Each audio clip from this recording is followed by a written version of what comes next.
Bonjour Anatole, Bonjour. merci de nous accorder cette petite interview. Est-ce que tu pourrais, dans un premier temps, nous raconter ton arrivée à Reims, s'il te plaît, et nous exposer comment s'est déroulée ta première saison 2017-2018 avec ce club? Tout d'abord, j'avais fait mon retour en France. Avec mon retour en France, j'ai fait 2 ans au Red Star. Après, ces années-là au Red Star, j'ai rencontré un défenseur Julien Janvier. Ce joueur-là m'a préconisé auprès de la direction du Stade de Reims pour pouvoir me prendre. Donc après, j'ai eu un premier contact qui est arrivé du coach David Guillon, qui m'a demandé de faire des essais à Reims. Donc par voie téléphonique. Donc quand j'ai reçu cet appel-là, me disant, moi je pensais que ça allait être, parce que j'avais aussi d'autres clubs qui me suivaient, notamment aussi à l'étranger. Et dans cet appel téléphonique, David Guillon me dit, oui, Anatole Ngamukol, je dis oui, c'est moi. Je voulais savoir si tu voulais faire un essai au Stade de Reims.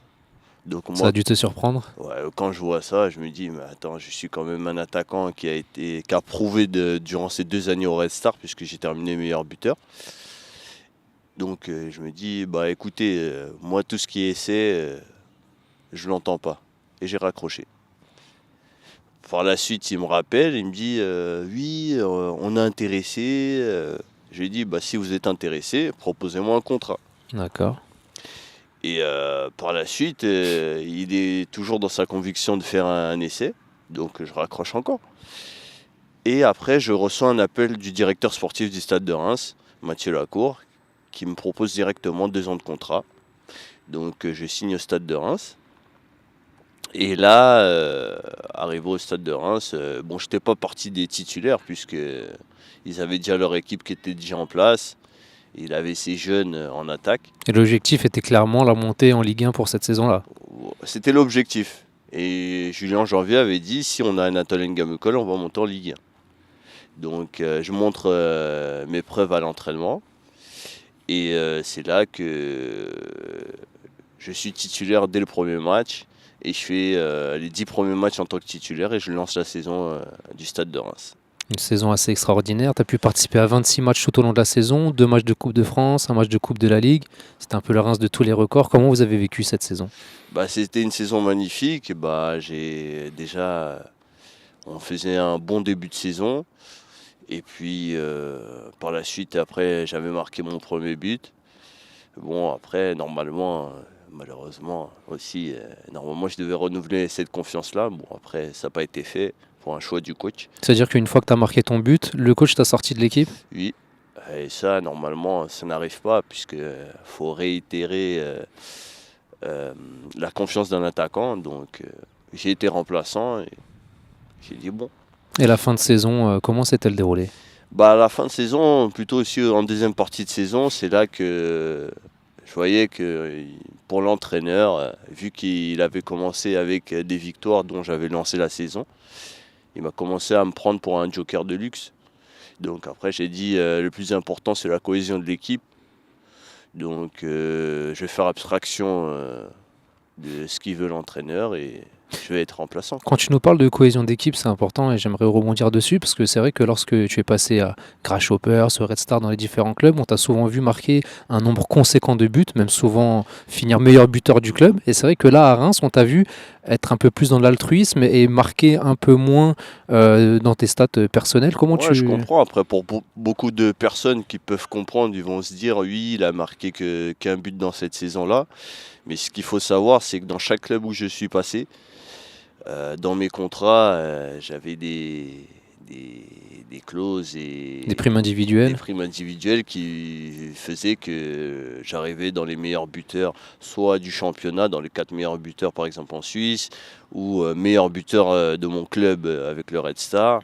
Et là, c'était des primes collectives, donc j'avais pas ça. Donc je me suis mis au diapason du groupe. Au service du collectif. Voilà. D'accord. Et une fois que vous avez validé votre accession en Ligue 1 et validé le titre de Ligue 2, quel a été le déroulement des choses par la suite, sachant que le club a dû préparer la saison en Ligue 1? Ma grande surprise, c'était en fin de saison. vers mai, une fois qu'on commence à voir qu'on allait monter, il restait peut-être 2 derniers matchs. Et c'est là que j'apprends que la direction, le président et l'entraîneur me dit de trouver un autre projet sportif. Sachant que quand tu as signé, tu nous as dit que c'était un contrat de 2 ans. Bah moi là-bas je voulais un contrat d'1 an, mais on m'a proposé direct un contrat de 2 ans. D'accord. Donc après je comprends pas pourquoi un autre projet sportif, sachant que je suis déjà parmi l'élite dans le passé. Donc je voulais retrouver l'élite en France et malheureusement on voulait mettre Sachant que tu avais un grandement bâton dans les roues, contribué, comme on dit. et tu avais grandement contribué au succès de Reims, en plus à l'accessibilité. Effectivement. Et tu as eu un entretien, ils te l'ont dit directement après ou... J'ai eu une réunion en début mai, peut-être vers le 9 mai, qui m'ont dit Avec le coach. avec le coach et le président, D'accord. qui me stipule clairement l'année prochaine je jouerai aucun match, aucune minute. Je lui dis mais pas. Il se peut qu'à un match vous aurez besoin de mes compétences, de ma qualité de joueur. Et je pense que ça peut primer après pour la Ligue 1. Je ne demande pas à être titulaire indiscutable, mais je pense. Au moins de faire partie du groupe et Voilà, d'avoir exactement. ton opportunité en fonction de la concurrence à l'entraînement, de pouvoir disputer 2 matchs ou non. Et à ce moment-là, tu as quand même cherché un autre projet sportif où tu voulais absolument que ton contrat soit respecté et faire ta 2e année avec Reims. J'ai cherché un autre projet sportif, mais À la hauteur de tes ambitions, c'est-à-dire hauteur de en mes Ligue 1, parce ambitions, que tu avais... c'est-à-dire en Ligue 1, D'accord. mais durant cette période-là ou durant après le mercato, il n'y a pas eu ce que je voulais, donc je voulais terminer mon contrat de travail. Et donc je crois Il que se la termine en reprise... juin 2019. Et donc la reprise, je crois que c'était le 29 juin à peu près pour le stade de Reims. La reprise était le 29 juin. Et qu'est-ce qui se passe à la date du 29 juin alors? La date du 29 juin, ma grande surprise, moi je viens le jour même et j'apprends que je dois reprendre avec l'équipe Pro 2, avec la réserve. Donc je comprends pas. Je me dis, normalement au moins je dois faire partie du premier groupe pro et avec la cohésion d'équipe qui va s'effectuer dans les débuts de saison, donc faut que je sois là. Donc ils ont mis en place ce qu'on appelle un petit peu dans le Ils ont un jargon peu, footballistique un le loft en loft. place et ils t'ont mis à la disposition du loft qui a repris en même temps que le groupe 1. Non, le 11 juillet. D'accord, donc Ou 10 jours après. 10 jours après, oui. D'accord. Et donc tu as fait ça pendant toute la période du mercato. Ah oui, toute la période du mercato, j'ai été avec l'équipe Pro 2. Et durant le mercato, toujours pas de proposition de club de Ligue 1. De club de Ligue 1, aucune proposition. Et comment tu as vécu, toi, personnellement, cette mise à l'écart dès le mois de juin, alors que tu avais contribué au Sacre de Reims la saison précédente? J'ai pas compris. Ça a été difficile pour moi. Mais le plus important, je me suis dit, bon, on va les laisser faire. Mais je vais quand même, entre-temps, alerter un peu le syndicat des footballeurs, l'UNFP. Tu les as alertés quand sur cette situation? Je les ai alertés déjà dès que j'ai repris avec l'équipe Pro 2. D'accord. Pour leur dire que, attention, peut-être il va y avoir un litige qui va se commencer avec le Stade de Reims parce qu'on m'a écarté du groupe Pro 1. Donc, Alors, on va voir ce qui va se passer, je vous alerte. J'espère que mes droits seront à la hauteur. seront respectés par la suite, sachant qu'il est de coutume que ce soit toléré juillet-août jusqu'à la fin du mercato. Et une Ouais, fois que c'est le mercato temporaire. se termine, donc après arriver fin août, ils t'ont réintégré ou ils t'ont maintenu à Non, la disposition? ce que je faisais bien, c'est que je demandais aussi à la direction du Stade de Reims des écrits pour que au moins on ne dise pas que j'ai fait les choses à moitié. Des Donc, notifications des écrites de ta mise à notifications disposition du groupe écrites, Pro 2? mon maintien à l'équipe Pro 2 D'accord. et j'ai envoyé ça à l'UNFP qui préparait aussi au cas où une procédure. Et donc après, au mois de septembre, Au mois de septembre, la direction m'envoie aucun papier, on m'appelle pas pour me dire oui, viens reprendre avec l'équipe première, donc je vais voir la direction. Et je leur dis comment ça va se passer, il y a un maintien de l'équipe jusqu'à l'équipe Pro 2 ou je reprends avec l'équipe Pro 1. d'accord. On me dit, de toute façon, tu vas rester avec l'équipe Pro 2, je vais te refaire un écrit et Tu vas Et rester à avec disposition de l'équipe l'équipe Pro Pro 2. 2, tu avais l'opportunité de faire des matchs quand même ou c'était uniquement des entraînements? Bah, j'ai eu que des entraînements. D'accord. J'ai pas eu de la moindre minute en compétition, aucun match. Même les matchs amicaux, rien du tout? Aucun match amicaux, je n'ai pas Et, assisté. et lorsque tu vois qu'au mois de septembre, ils te maintiennent encore avec le groupe Pro 2, tu alertes de nouveau l'UNFP? Bah, j'ai alerté l'UNFP. Bah, après, ils ont dit que faut saisir la commission juridique, ce que j'ai saisi, Commission juridique de la Ligue de football de la Ligue professionnel? de football professionnel, oui, D'accord. la LFP. Ce que tu as fait? C'est ce que j'ai fait. Bon, D'accord. ça a pris un peu plus de temps. D'accord. Et donc, je les ai alertés pour leur dire attention, il y a quelque chose, l'article 507 n'est pas correct, ils sont en train de le bafouer.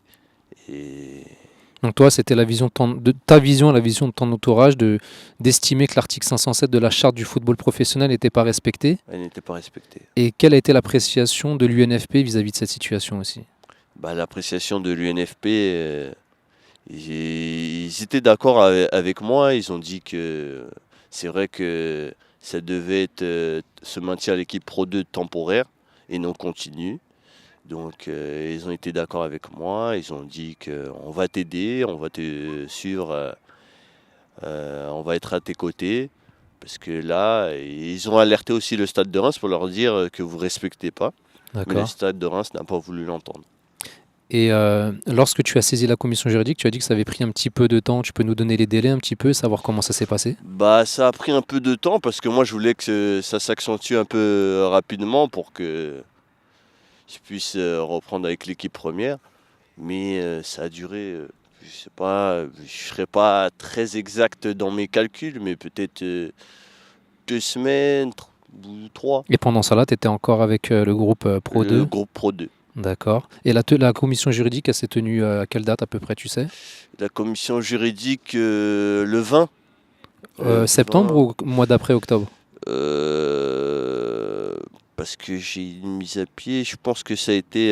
Non, le mois d'octobre. D'accord, mais donc tu as une mise à pied, tu peux nous en dire un peu plus, parce que là c'est quelque Bah, la chose. mise à pied, ce qui s'est passé, c'est que je voulais avoir des écrits, c'est-à-dire toujours mon document qui me maintient à l'équipe Pro 2. Mhm.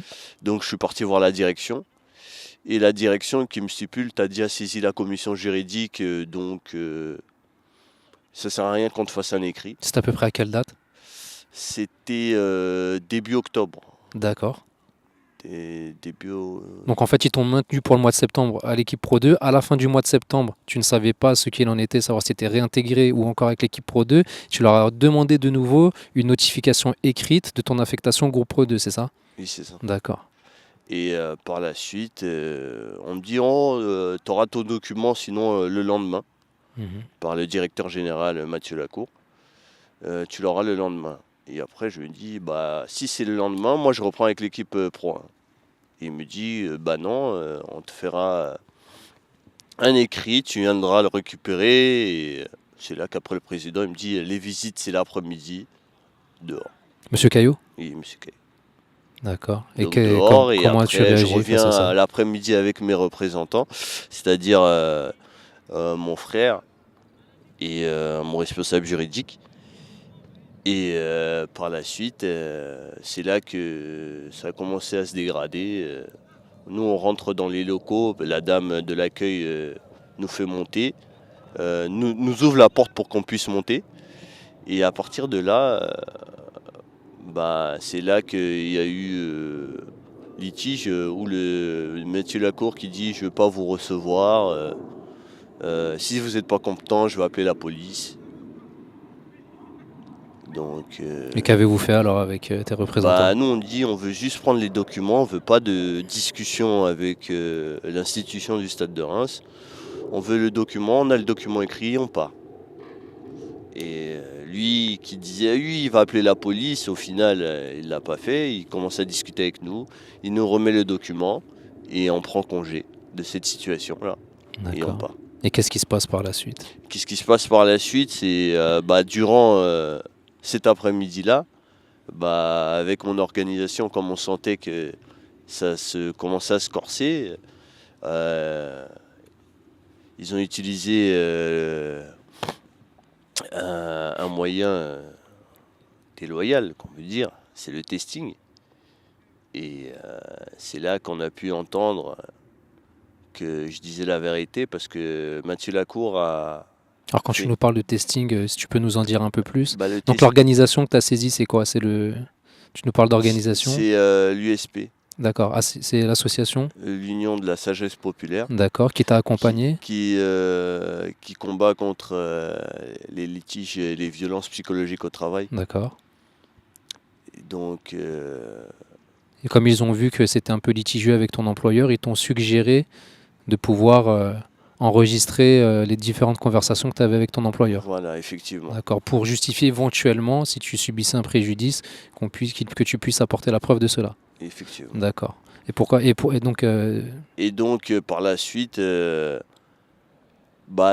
Tu en as eu on tant- avait pris congé, comme je vous avais dit. D'accord.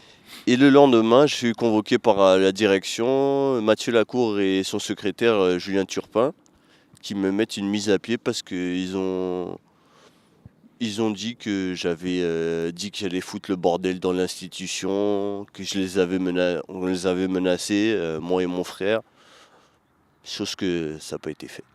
C'est des allégations fausses, Donc ce sont des propos mensongers.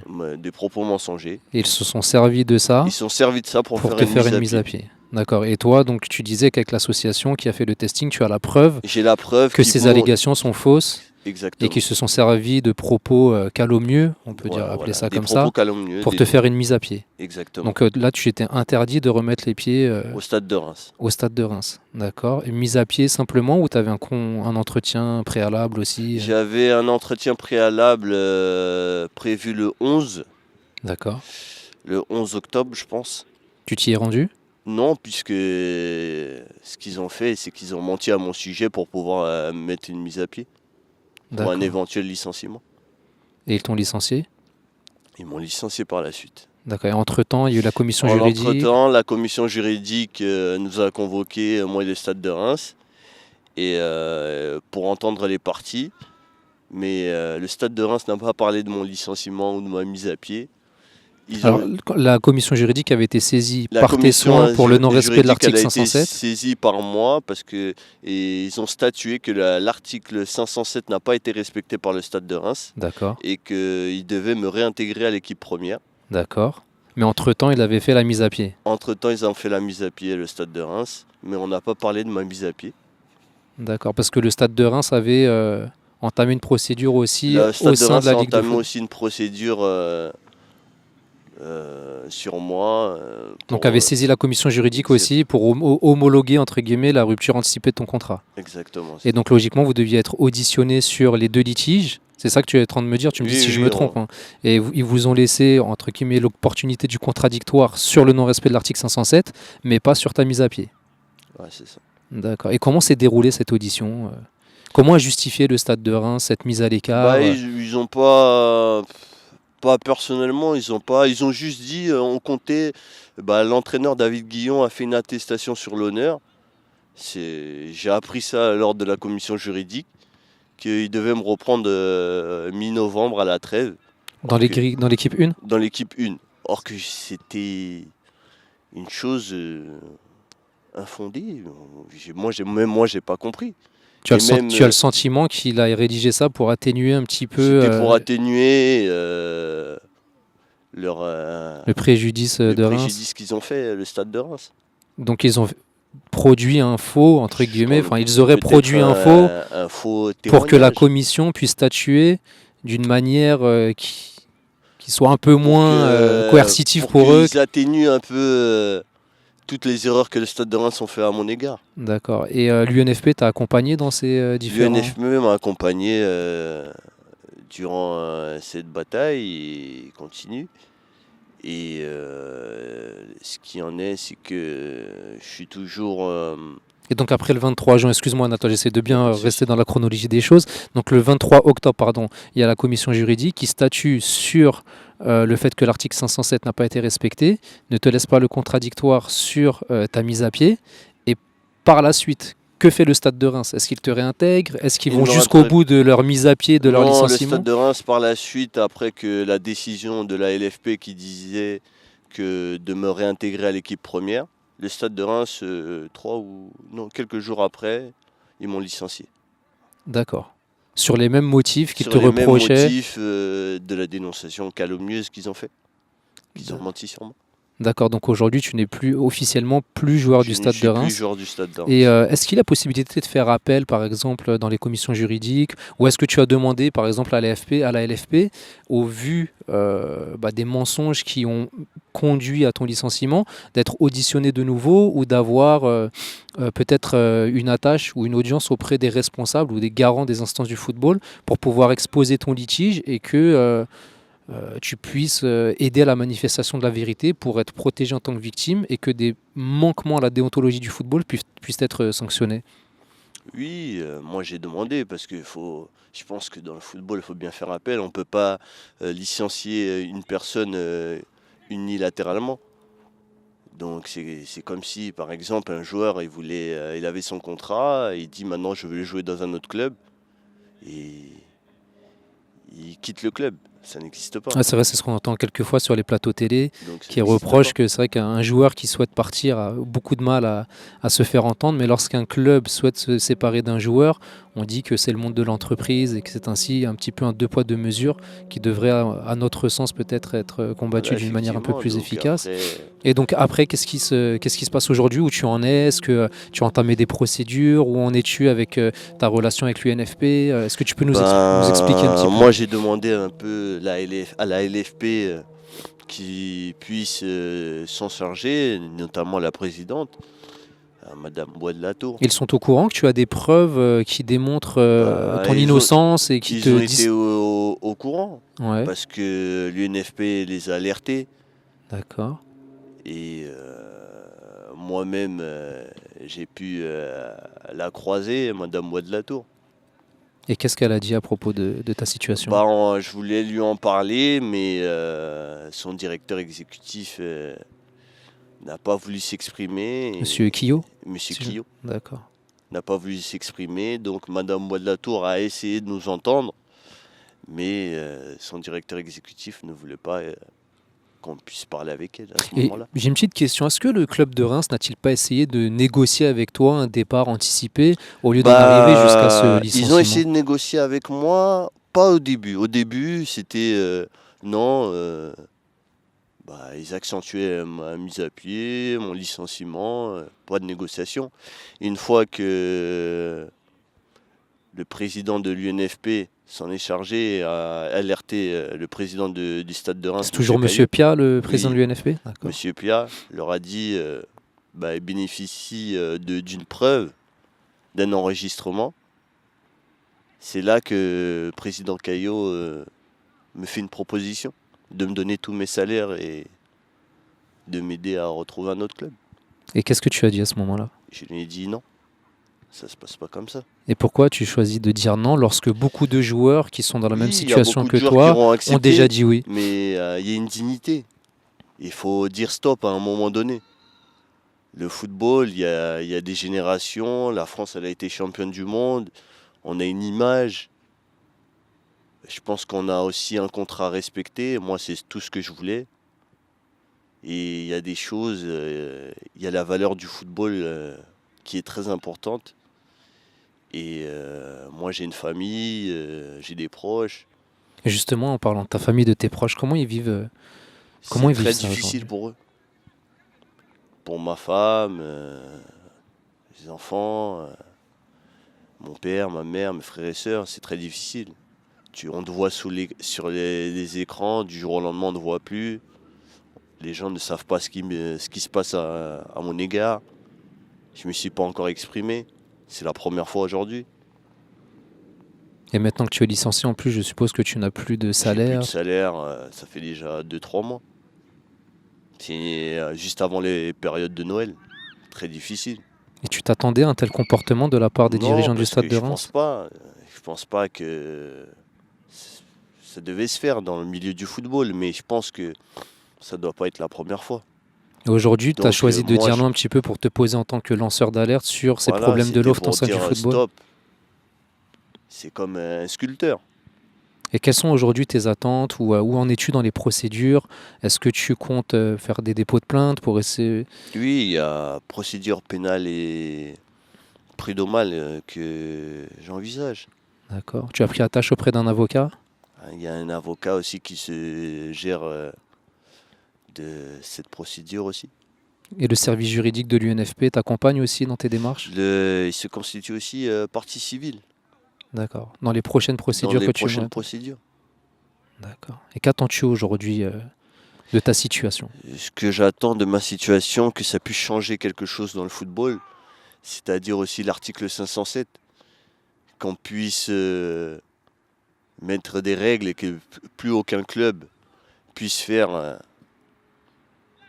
des, des violences graves comme ça à d'autres joueurs. Juste une petite question supplémentaire. Est-ce que la FFF est au courant, vu qu'on va dire c'est l'autorité supérieure, on va dire de la LFP? Est-ce que tu as alerté la FFF ou voire même la FIFA? Parce qu'il y a des réglementations aussi auxquelles sont soumises les différents championnats nationaux, donc les clubs également. Est-ce que tu as essayé de faire remonter les choses? J'ai essayé de faire remonter les choses parce que, notamment à l'UNFP, il y a quelqu'un de haut placé qui est présent dans la FFF, M. Chizierski, si je le dis bien. Et il y a des courriers, on est dans les procédures, j'envoie les courriers, j'envoie les mails. Et ces personnes-là, j'alerte, je les alerte.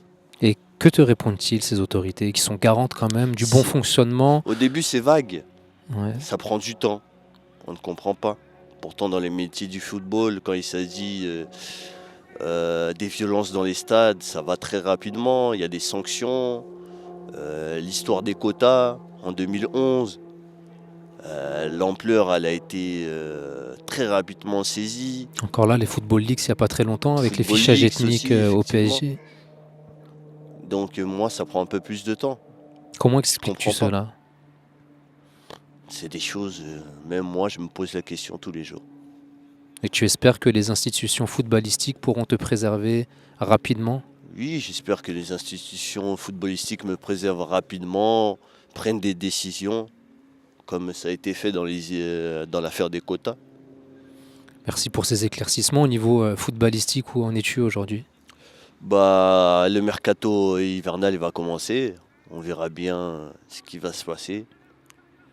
Est-ce que les clubs se manifesteront? Les clubs peut-être dignes à mon projet sportif. Tu arrives quand même à maintenir la forme? On s'accroche. Il faut. Ça doit pas être évident avec une C'est pas situation évident, psychologique telle c'est que une celle-ci. situation très difficile. Je la souhaite à personne. Je pense que personne ne devrait la souhaiter à personne. Exactement. En tout cas, Anatole, je te remercie énormément de nous avoir offert l'opportunité de t'exprimer pour la première fois aujourd'hui à notre micro. Pour essayer de finir sur une note un peu plus joyeuse, nous allons visionner un petit résumé de tes plus beaux buts pour montrer que tu as de très grandes qualités d'attaquant. C'est mon avis personnel. Mais en Merci. tout cas, pour te féliciter pour ton parcours. On rappelle quand même que tu as été vice-champion de Suisse, tu as gagné la Coupe de Suisse, tu as été meilleur buteur dans de nombreux clubs, tu as été champion de Ligue 2, tu as un palmarès quand même qui n'est pas à faire rougir et qui pourrait faire envier pas mal de footballeurs aujourd'hui. Donc en tout cas, nous te souhaitons beaucoup de courage aussi pour la suite de ton combat. On espère que tu pourras nous tenir au courant et pourquoi pas, en fonction de l'avancée des choses, nous faire un point régulier sur l'avancement de ta situation. Et puis, après le résumé de tes buts, ce qu'on va faire pour les personnes qui sont un peu plus novices en la matière, nous allons leur expliquer en quoi consistent les lofts et quelles conséquences cela peut avoir sur la psychologie d'un footballeur et quels moyens aujourd'hui la République met à disposition pour lutter contre ces phénomènes qui s'apparentent bien souvent à du harcèlement moral. Donc merci encore Anatole pour cette interview et je te dis à très bientôt et bon courage à toi ainsi qu'à tes proches. Merci à vous.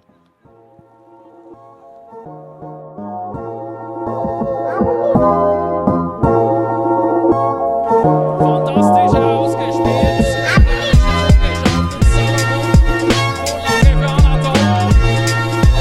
Herrlich gedreht. Attention, ce ballon perdu.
Anatol, der Torschütze. Strehler läuft wenige Sekunden vor diesem GC-Tor alleine aufs gegnerische Gehäuse und dann im Gegenangriff Anatol mit dem 1-0. Alors, qu'est-ce qu'un loft dans le football? Un loft est une mise à l'écart d'un ou plusieurs joueurs pour une durée indéterminée. Cette mise à l'écart concerne des joueurs encore sous contrat avec leur club, qui sont désormais considérés comme indésirables par le coach ou les dirigeants au sein de l'équipe professionnelle. Selon les clubs, les causes de ces mises à l'écart sont parfois financières, parfois sportives. Pourquoi les clubs font-ils cela? Bien souvent, c'est une manière de faire comprendre aux joueurs qu'on ne veut plus de lui, qu'il ne rentre plus dans le projet sportif du club, l'incitant à chercher un autre projet malgré qu'il soit encore sous contrat.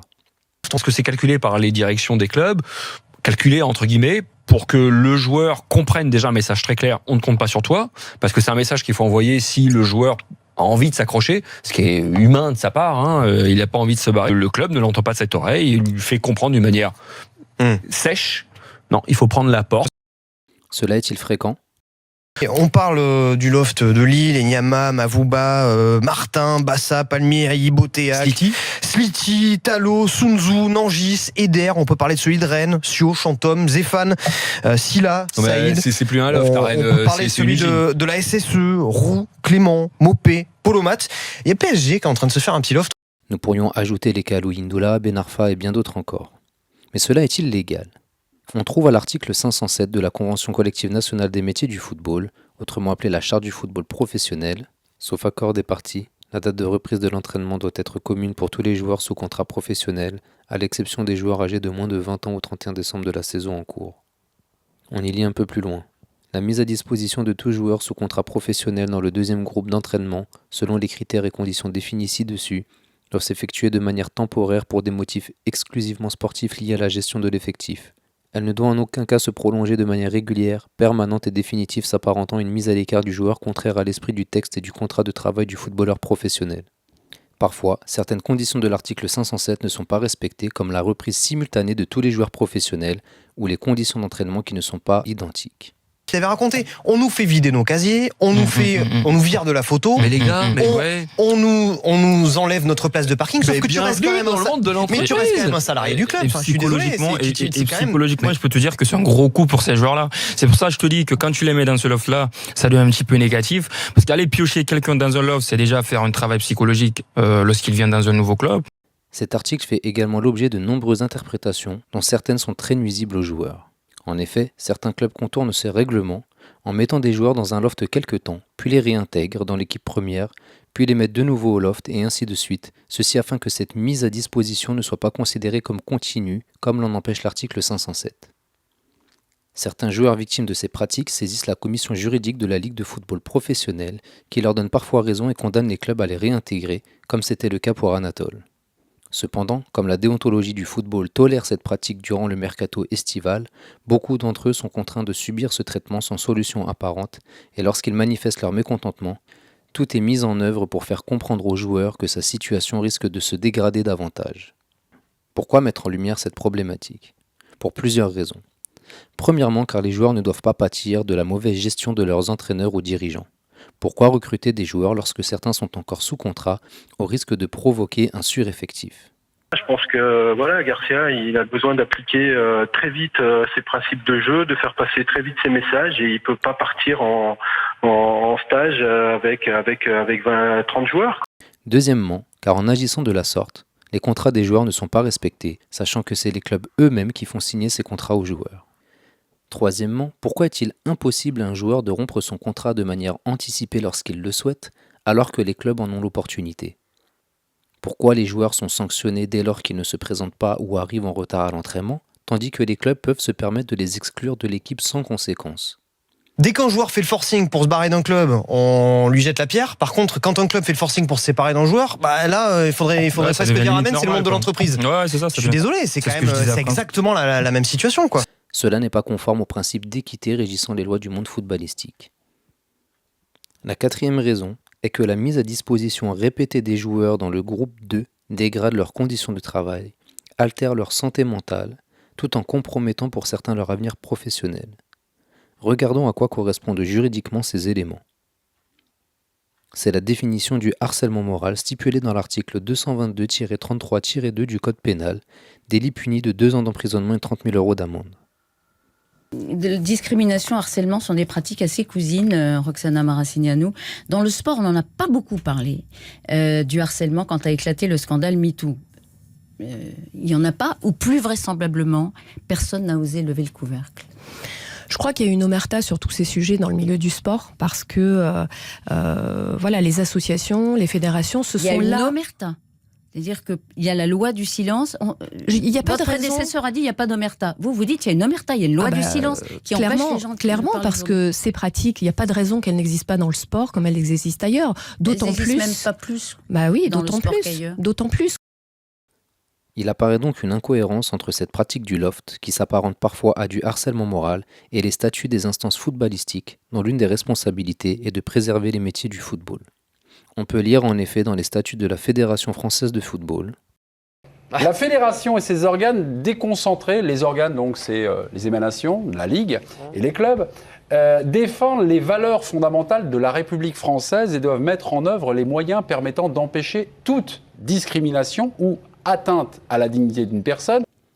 Comment se fait-il alors que de telles pratiques soient présentes et tolérées par les instances du football? Et les syndicats dans tout ça? Le syndicat principal des footballeurs professionnels est l'Union nationale des footballeurs professionnels, UNFP.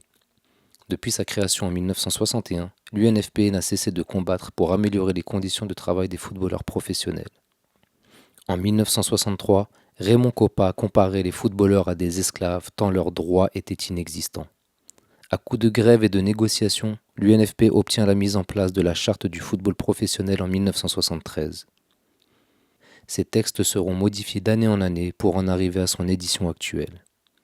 Néanmoins, M. Pia, président du syndicat depuis 1969, estime aujourd'hui que cet article 507 mérite une réécriture afin de protéger davantage les joueurs de certains comportements délictueux. C'est récurrent, chaque fois d'ailleurs qu'il y a des nouveaux dirigeants qui arrivent, ils veulent tout réformer.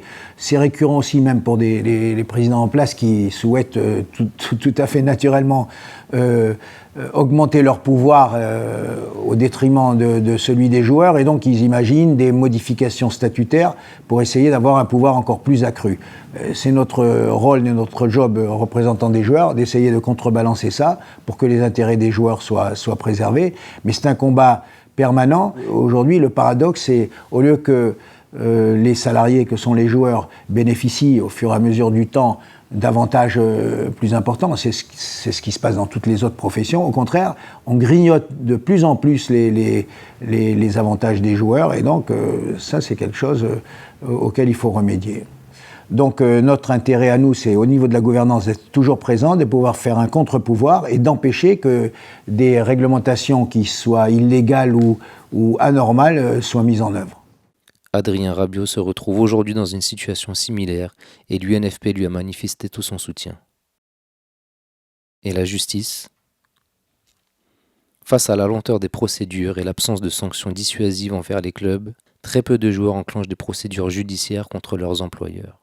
Ils attendent de trouver une issue favorable à leur situation et ne communiquent généralement que très peu, de peur d'être blacklistés dans leur milieu professionnel.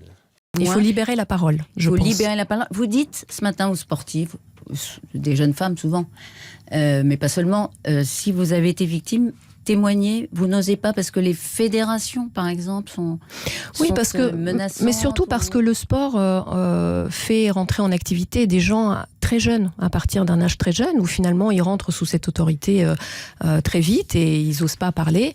Donc aujourd'hui, il y a des associations que nous, on va soutenir pour aller à la rencontre de la parole et être les lanceurs d'alerte.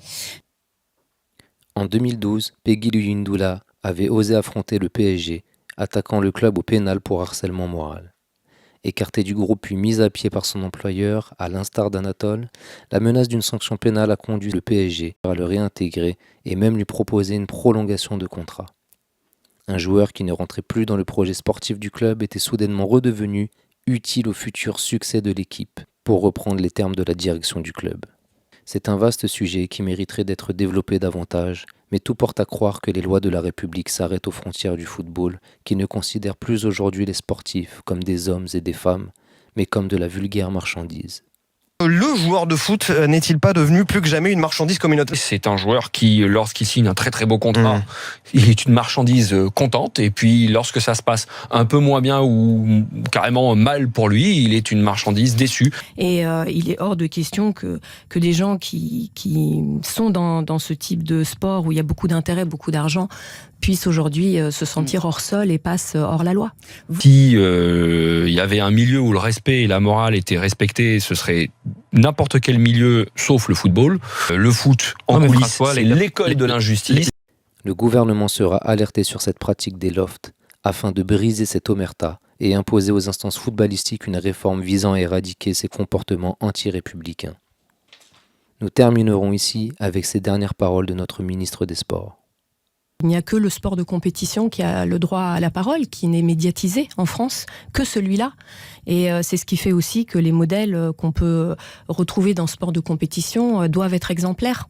Parce que c'est ces modèles-là qui font croire à la beauté du sport à nos enfants, ces enfants qui rêvent maintenant de football, qui s'échangent des cartes de football à tout va et qui ne rêvent et ne jurent que par les joueurs de football. Il faut que ce modèle qu'on leur propose soit exemplaire, quitte à en payer le prix.